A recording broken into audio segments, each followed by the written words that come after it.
and thank you for joining us. My name is Jenny Lauren Dowden for Conduit News, and today we have Representative Julie Mayberry joining us.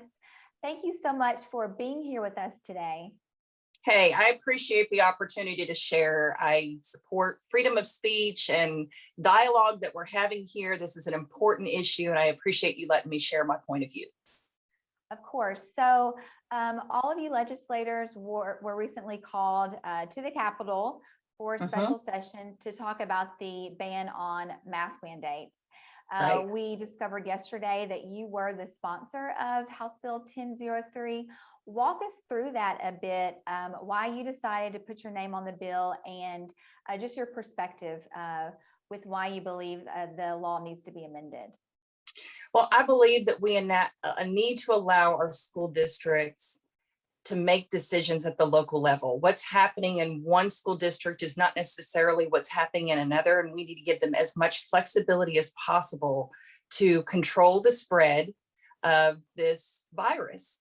The virus that we have right now is different than what we had last year, and we are seeing more children not just get COVID, but get really sick because of COVID and end up in the hospital with serious complications. And so we need to figure out a way to protect the kids. And I understand we don't want to tell parents what to do. That's the way that this was kind of framed, that the parents can make the choice.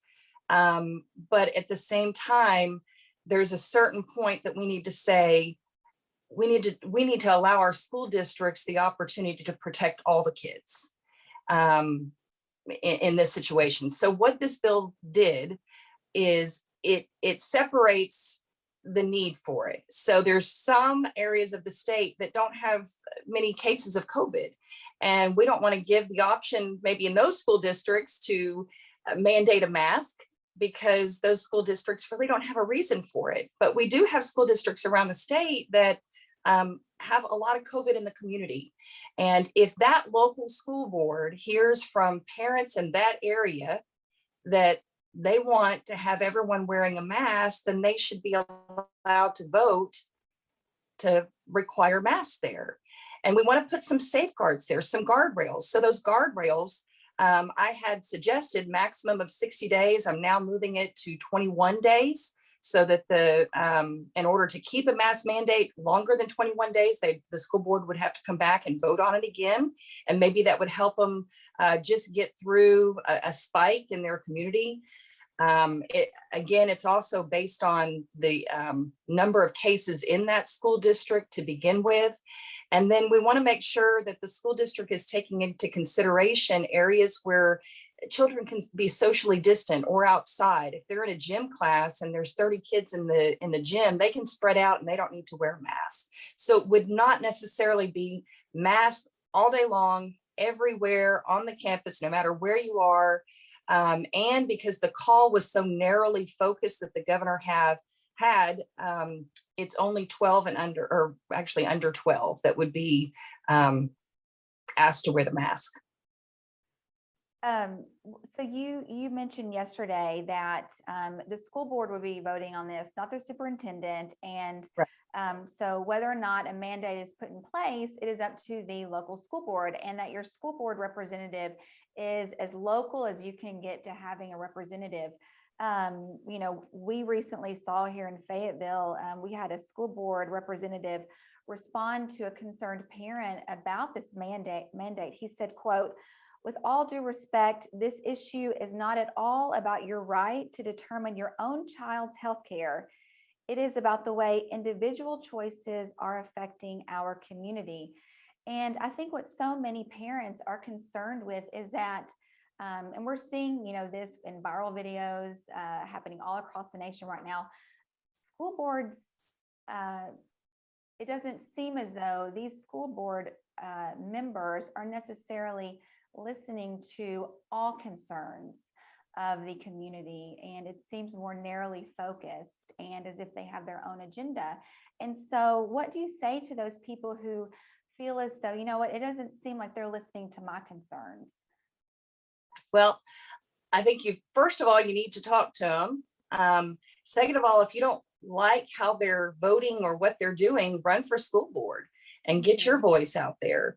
But let me also point out that we have several things in place already that pretty much tell, I guess, that hinder maybe some freedom. I gave the example yesterday. We have in place that school teachers are not allowed to smoke in the classroom. And we have that in place because when that school teacher is smoking, the air that she's expelling, that smoke is affecting potentially long term. I mean, we don't know. I don't think a child's going to die right away when when you're smoking and they breathe in that air. But long term, it could potentially cause some problems for that child. So we already have some things in place that are very similar, and no one seems to be bothered by those. So I don't see this as an infringement on our freedoms. I just don't. I see this as compassion, and I see this as trying to have everybody come together to solve this problem, because the only way we're going to fight coronavirus is if we all come together and work on it together. Do you think that it is at least reasonable to say, you know what, we don't know everything, and because we don't know everything yet, we aren't going to put these mandates in place because we simply don't know? Well, I would say that, I believe masks work. Do they work 100%? No.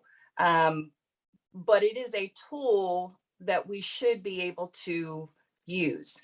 And when I go to have surgery, you better believe I want my surgeon wearing a mask. So they do work. We know that they work. I even asked my local, forget about all the big studies that are out there. I've seen it firsthand. I even asked my local school district, the folks who are doing the contact tracing, when the students in the school district tested positive for coronavirus, they had to find out who have they been around, where possibly did they get it, to report the information to the Department of Health. And in talking to them, they were able to tell me that the majority of the time, the student did not get coronavirus in the classroom. They got it on the weekend, they got it outside of school, they got it from friends elsewhere, family elsewhere. And to me, I witnessed that with my own children. I have children in the schools, and they really weren't bothered by wearing the mask. It was not that big of a deal. But I know their friends who got coronavirus. Most of the time, they got it outside of the classroom. So to me, that's enough proof. Surgeons wear masks when we have surgeries. Why do they do that? Because it's going to wear it, but they wear it because of mainly because of bacteria and other reasons. It's not, there's a difference between, virus versus bacteria. So, I mean, I'm sure that we could debate, right? So there are doctors, testifying all over the country, all over the world on, whether or not masks work. We probably are not going to see eye to eye on that. So talk to me about, you ran as a Republican, you ran on the Republican platform. Do you think that this bill limits the role of government or expands it? I think it allows government to work to serve the people of the state of Arkansas. That's what I think. I think we need to allow decisions to be made at local levels, the localist level as possible. The bill that was passed is a mandate. Without a doubt, it is a mandate. It's just on the other extreme, but it is a mandate. And all I'm saying is giving some flexibility. And I do believe that that is a Republican stance, giving flexibility to the school district to make decisions on the ground there, closest to the people and closest to the activities. So your bill was withdrawn yesterday after several hours in the committee. What do you see happening now? So today I'm making some amendments. As I mentioned, I had kind of a 60-day maximum amount that they could have a mask mandate, and instead I'm moving it to 21 days. So that's a much shorter duration. The school district, if they wanted to keep it beyond the 21 days, they would have to meet again to approve it. And I'm also adding in kind of changing the parameters of the school districts. I had it at a 50 50 residents within the school district per 10,000 residents. And I am moving that down to 30. And we want to be able to allow more school districts to catch it before it gets really bad. I'm sure you're aware that Marion School District has over 700 people on quarantine right now. And had they had masks in place, the Marion school superintendent said he would have, I don't remember the number, 35, 45, something like that, people who would have been on quarantine had they had the mask. So my goal, my ultimate goal is I want kids in school. Sending them home is not an option to me. The kids are not learning with these online programs, and they're isolated. Some of them aren't getting fed. Some of them aren't being taken care of. And I believe our mental health is really suffering. Forget how bad the test scores were this past year. I want to do everything we can to make sure that our kids are in school as much as possible, because I believe that that's the best learning environment for them. That doesn't mean I don't believe in homeschooling. This is different. This is sending kids home to learn on the computer. It's very different. Kids are really challenged. And how do you teach a kindergartner how to cut with scissors through a Zoom? It's just about impossible. And so I want to keep the kids in school as long as possible, because I think that that's the best situation. Then there's an economic aspect of this, that every time kids are sent home, a parent usually has to take off work. And some of those parents might have to do it outside of, they might have already used all their sick leave. So now they're not getting paid to stay home with their child. So there's another scenario there. And on top of that, I don't want children to be sick. I don't want them to get seriously sick and end up in the hospital. So again, I'm just trying to come up with a solution that maybe can work, and not everybody's going to be happy with it, but can we get everybody to move a little bit closer to coming up with an idea that might work in their area? And there will be some school boards that will say, no, we still don't want masks. And that's okay with me, because that school board, as local as possible, has had the opportunity to chime in. All right. Well, so when do you anticipate this bill to be ready to be put to the committee again? Well, as soon as I can get done with the interview, I'm heading to the Capitol to file the amendment. So, all right.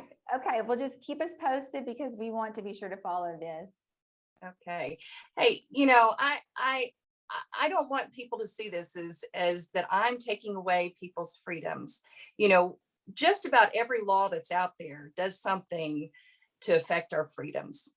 And if we say that this is so awful, this is just the worst thing to be taken away, that the fact that you have to wear a mask, then I think maybe we need to look at some of the other things. We tell parents that they can't allow their 10-year-old to smoke. We tell parents they can't allow their 8-year-old to drink alcohol. We tell someone who just had a newborn baby that they have to have a car seat to put their child in. And why do we do that? Because we think that it's worth it. And yet that impinges upon that parent's freedom to make choices regarding the health care of their child. I think at some point we do need to come in and say, okay, this is extreme. And that's where I stand on this. Well, thank you so much for your time. Okay, thank you. Thanks so much for watching. Be sure to like, follow, share, and subscribe. For Conduit News, I'm Jenny Lauren Dowden. We'll see you next time.